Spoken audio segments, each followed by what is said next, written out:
Então, queridos, no domingo passado, nós damos início a um culto sobre o culto de estudo, a escola dominical, a doutrina da Bíblia.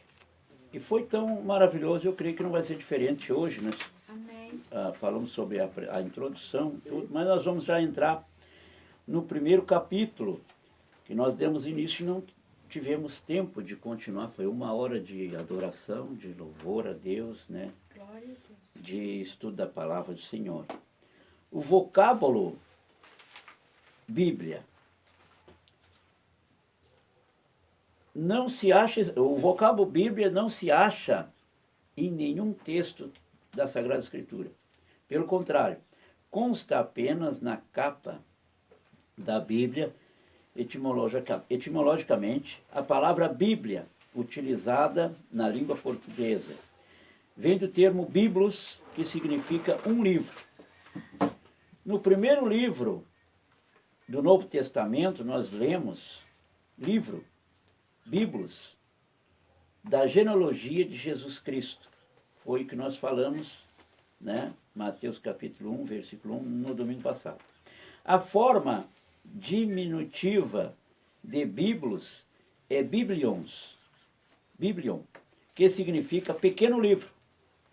Expressão que pode ser lida no texto de Lucas, capítulo 4, que diz: e foi-lhe dado o livro, ou biblion, do profeta Isaías, que quando abriu o livro, achou o lugar que estava escrito.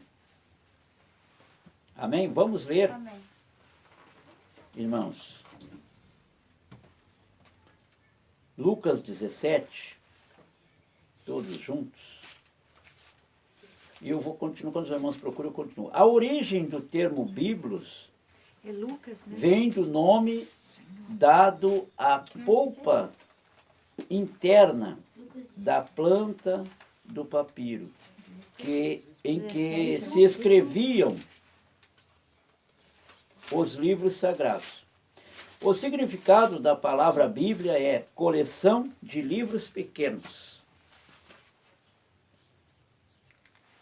Com a invenção do papel, os rolos desapareceram. Então a palavra biblos deu origem ao termo livro.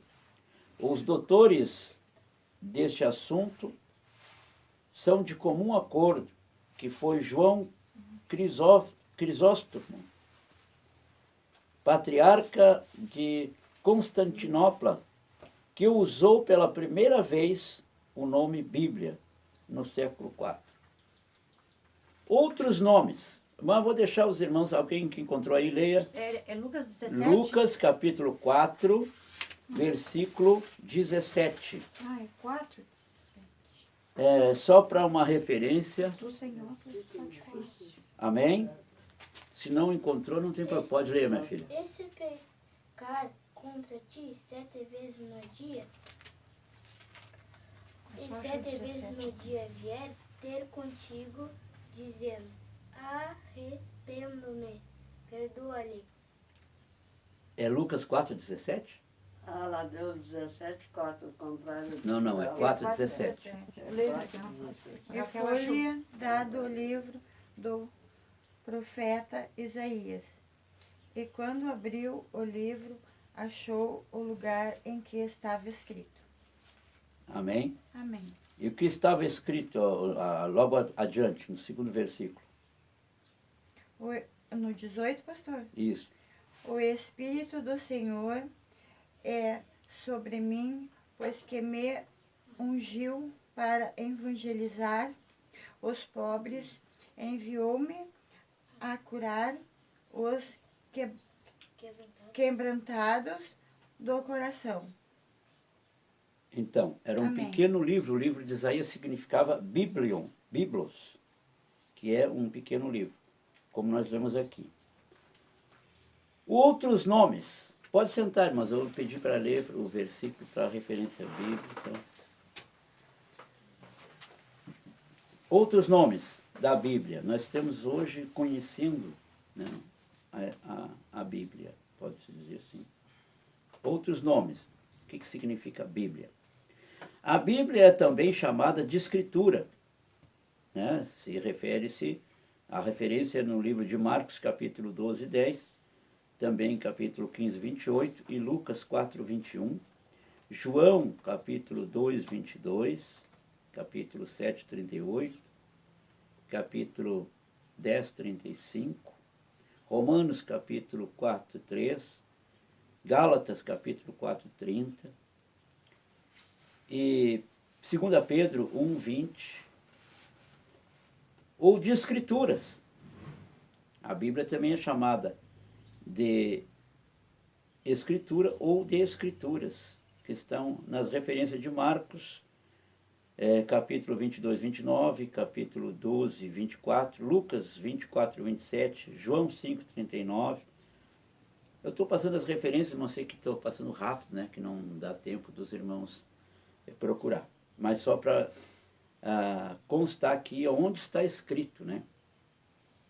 Em verdade, a palavra escritura ou escrituras é uma derivação do vocábulo latim scriptura, que significa escritos sagrados. O apóstolo Paulo usou as expressões sagradas escrituras no livro de Romanos, capítulo 1, 2. Sagradas letras, 2 Timóteo 3, 15. E oráculos de Deus, Romanos 3, 2.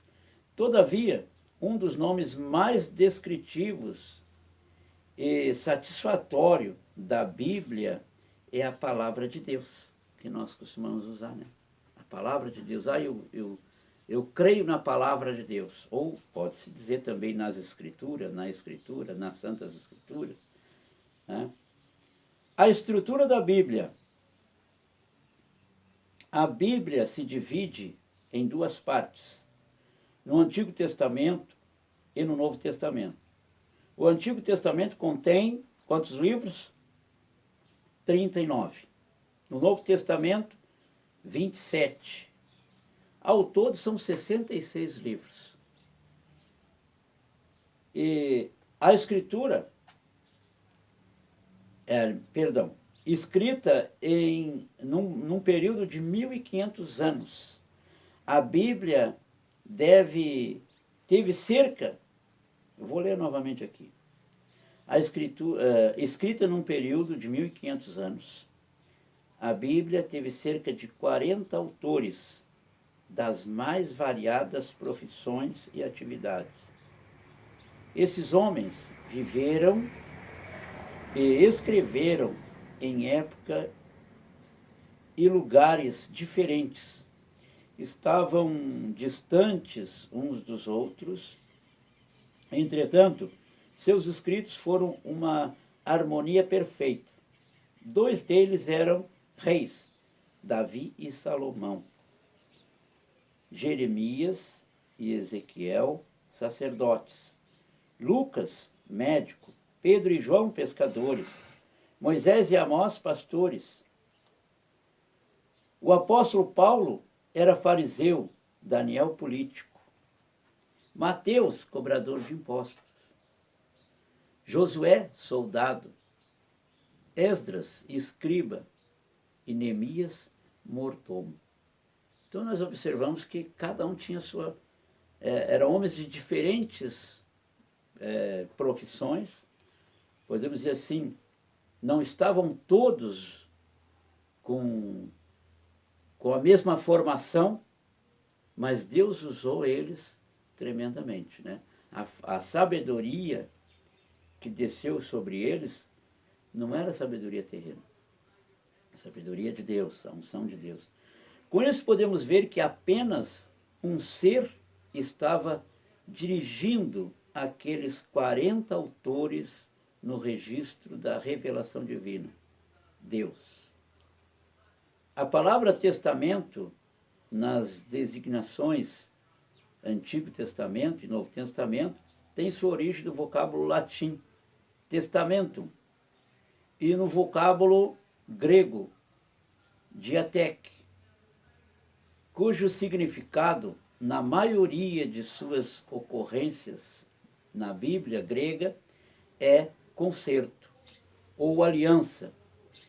Em vez de testamento, em Jeremias 31:31, foi profetizado um novo concerto que iria substituir aquele que Deus fez com Israel no deserto. Aquele que Deus fez com Israel no deserto. Êxodo 24, 7 a 8. Lemos em Hebreus 8:13, dizendo: novo concerto envelheceu o primeiro. Então, o novo concerto é o Novo Testamento, né? O primeiro concerto é o Velho Testamento.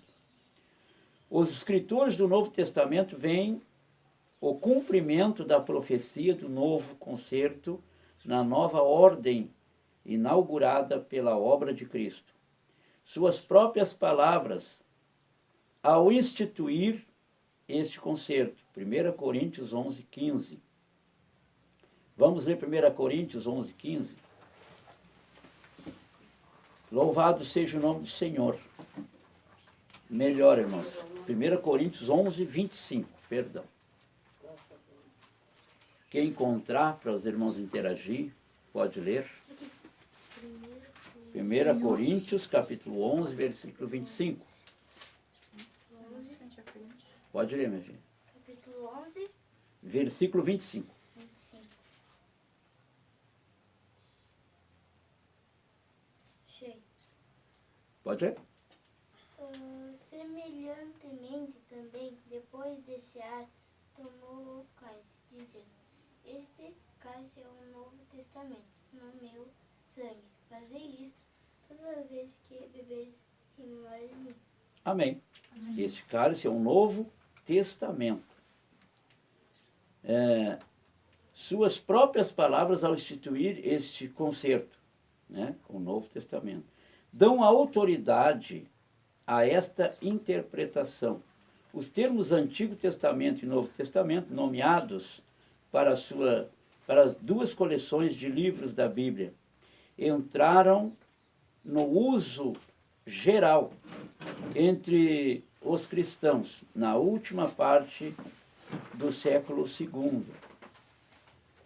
Tertuliano traduz o vocábulo grego diateque para o termo latim instrumento, um documento legal. E também por testamento, infelizmente foi a última palavra que vingou, considerando-se que as duas partes da Bíblia não são testamentos, no sentido ordinário do tempo. O Antigo Testamento. Na Bíblia hebraica, os livros estão dispostos em três versões, ou três visões: lei, profetas e os escritos. Ao todo, somam 24 livros, sendo que esses livros correspondem exatamente ao nosso cômputo comum de 39 livros, visto que os judeus contam como sendo um único livro, os 12 profetas, de 1º e 2º Samuel, 1º e 2º Reis, 1º e 2º Crônicas, Esdras e Neemias, escrito originalmente em hebraico, com exceção de pequenos trechos em hebraico. Esse vocábulo, ou seja, o Antigo Testamento, foi traduzido por Israel em sua bagagem quando regressou da Babilônia. Há também algumas palavras persas. O historiador judeu Flávio Joséfo contou 22, porque reuniu Ruth, a Juízes, Lamentações e a Jeremias. Vejamos cada divisão. A lei, Torá, comumente chamada pelo Pentateuco. essa parte é composta por 5 livros: Gênesis, Êxodo, Levítico, Número e Deuteronômio. Os primeiros 5 livros da Bíblia nós chamamos o Pentateuco. Para os judeus é Torá. Os profetas desdobraram-se em 2 subdivisões, os primeiros profetas, compreendendo Josué, Juízes, Samuel e Reis. E os últimos profetas formados por Isaías, Jeremias, Ezequiel. E o livro dos 12 profetas. Ou, aliás, o livro dos 12 profetas. Os escritos contêm o restante dos livros, a saber, Salmos, Provérbios, Jó. Há ainda os 5 rolos, Cântico dos Cânticos, Ruth, Lamentações, Jeremias, Eclesiastes e Esther, ou Esther, melhor.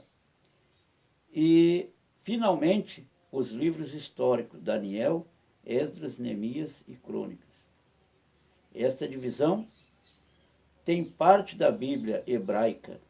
Esta está de acordo com as palavras de Jesus, que disse: são estas as palavras que vos disse, estando ainda convosco, convinha que cumprisse tudo o que de mim estava escrito na lei de Moisés, nos profetas e nos salmos.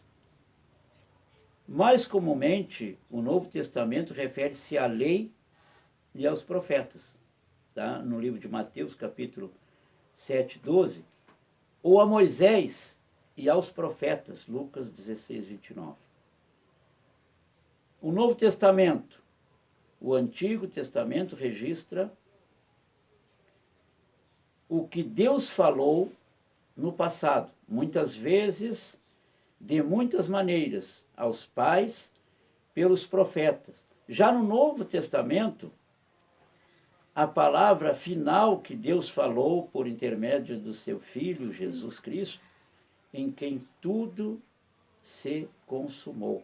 Hebreus capítulo 1, versículo 1. O Novo Testamento é composto de 27 livros e foi escrito no grego, não no grego clássico dos eruditos, mas no grego do povo comum chamado koioné.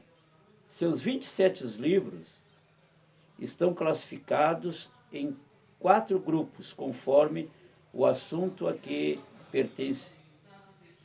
Vejamos: biográficos, os 4 evangélicos, Mateus, Marcos, Lucas e João, descrevem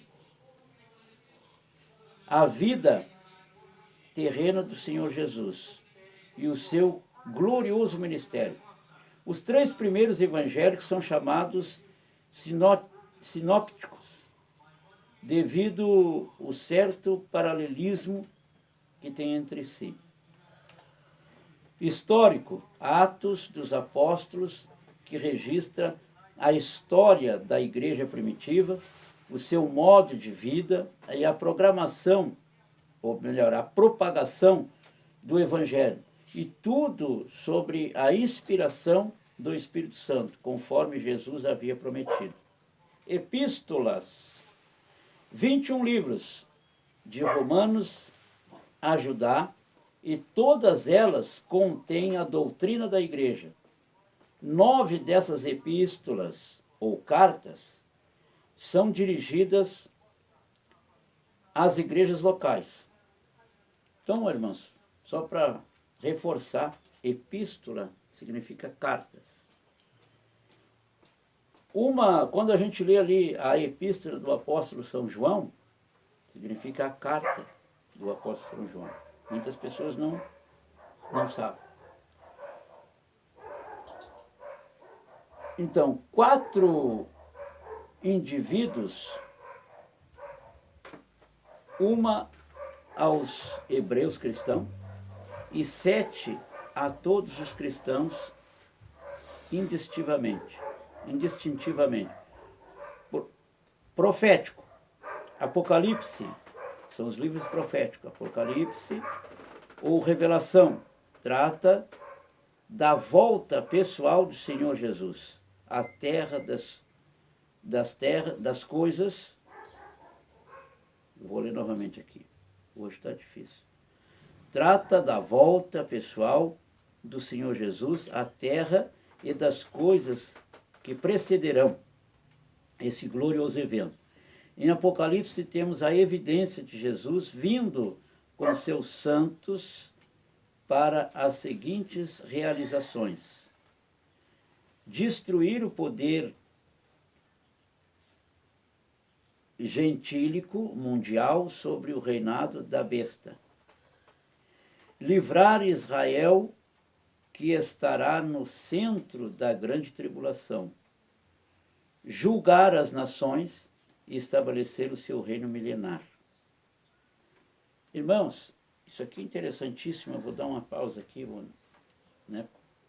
Eu estava lendo corrido para apurar. Mas meditar aqui. Então, a vinda de Jesus,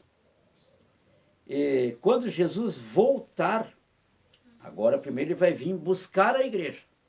Quando ele voltar com os seus santos. Quem são os seus santos? Quem vai vir? Pode falar, irmã. Somos nós, né? Somos nós, amém. Glória a Deus. Amém. Que bom, irmãos, que nós entendemos dessa forma, porque há muitos aí que estão trazendo uns ensinamentos contrários, né? Então, veja bem, vai destruir o poder gentílico mundial sobre o reinado da besta. Então, a besta vai estar dominando. Isso significa que nós, irmãos, não vamos estar aqui quando o anticristo assumir. Glória. Nós não vamos estar. Muitos estão dizendo o contrário, mas a igreja do Senhor, ela vai ser arrebatada.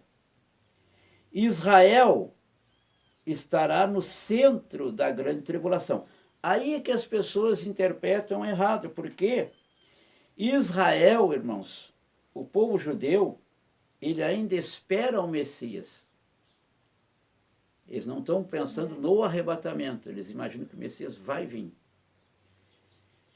Quando eles ficarem na grande tribulação, e eles vão sofrer a grande tribulação, aí eles vão clamar.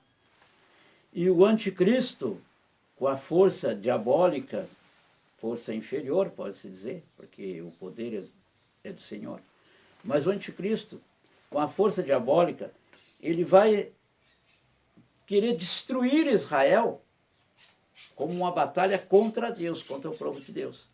Então, o Senhor Jesus descerá do céu com seus santos, com a igreja já coroada, né? Cada uma com a sua coroa, com seu prêmio, ou com cada um com com as suas designações, com o seu ministério, ao qual nós vamos operar aqui na terra com o Senhor Jesus, nós vamos reinar com Jesus, né? Então cada um de nós vai ter a sua ocupação, como agora nós temos, né? Agora nós temos as nossas ocupações aqui. Depois que nós formos recebidos no céu, enquanto isso, muitos cristãos, gentiles, pode-se dizer, eles não subirão. Nem todos vão ser salvos, nem todos vão ser arrebatados.